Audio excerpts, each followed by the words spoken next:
Sa higit 200 piso na budget sa gasolina, umaabot na sa 300 piso ang nagagastos ng motorista at utility worker na si William kada linggo.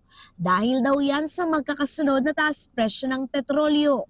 Malaki po ma'am, pagkano? Malaki pong diferensya po. Pambili mo na yun ng ano, sir? Opo, pabili na po ng dagdag pang gatas na po sa anak po. Sa nakalipas sa trading days, lalo pang lumobo ang presyo ng imported na petrolyo sa pandaigdigang merkado. Naglalaro sa 6 na piso hanggang 13 piso ang aumento sa kada litro ng langis para mabawasan ang gastos ng mga manggagawa at konsumo sa enerhiya sa harap ng nangyayaring sigalot sa Middle East na nagpapasirit sa presyo at umiipit sa supply ng krudo sa world market. Bukas si Pangulong Ferdinand R. Marcos Jr.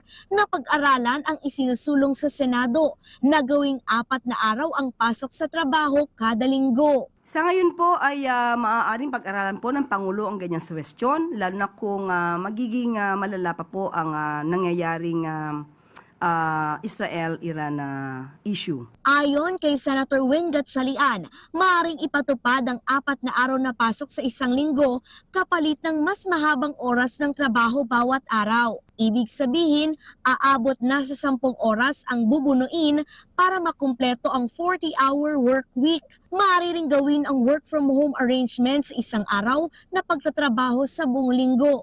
Aprobiyan kay William na may 2 taong gulang na anak. Pabor po ako ma'am para po maka-minus gastos po sa gasolina. So, dagdag oras po sa pamilya po pag mapalitan ko din minsan pag-alaga yung asawa ko para makapahinga din po siya po. Iba naman ang pananaw ng broadcast traffic officer na si Mac. Parang mas magastos. Kasi mag-iiba yung pagkain mo, yung value, yung ganon, yung gastos mo ng kain, imbis na nandoon sa bahay. Kasi madalas ang sistema namin is yung tanghalian namin hanggang gabi na naulam.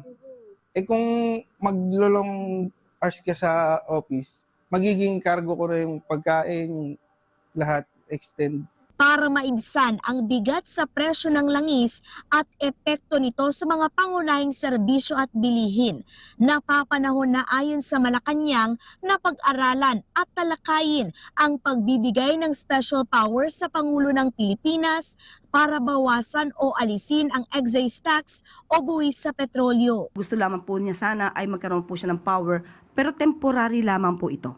At sa panahon po na ganito, na biglaan po may nangyayaring ganitong hidwaan, kinakailangan din po tayo makaagapay sa ating mga kababayan, lalo na kung sobrang taas po ng presyo po ng krudo. Una nang sinabi ni Pangulong Marcos na kakausapin ang leader ng Kamara at Senado hinggil dito. Inatasan din niya ang mga ahensya ng gobyerno na magtipid sa paggamit ng gasolina, iwasan ang mga hindi kinakailangang biyahe at hinikayat ang carpooling.